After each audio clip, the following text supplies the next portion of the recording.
রিমঝিম এই বর্ষাতে গাইতে ভালো লাগে, ভিজতে ভালো লাগে, আর গাইতে ভালো লাগে। বর্ষাকালের ব্যাপারটাই আলাদা।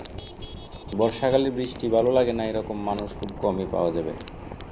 এই যে দেখেন রাস্তায় চলতে চলতে একটু আগেও রোদ ছিল, হঠাৎ করে ঝুম বৃষ্টি নেমে গেল, আর এমনভাবে নেমে গেছে যে না ভিজে উপায় নেই।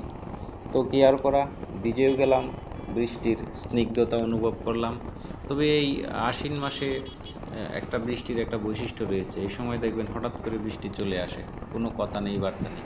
আবার বৈশাখ মাসে হচ্ছে তার উল্টো, তখন দেখবেন খুব আয়োজন, বাতাস ছুটছে, মেঘ কালো জড়ো হচ্ছে, কিন্তু ঘুরে ফিরে আবার বৃষ্টি ছাড়াই চলে যাবে। তো এই হচ্ছে প্রকৃতির খেলা। ধন্যবাদ সকলকে।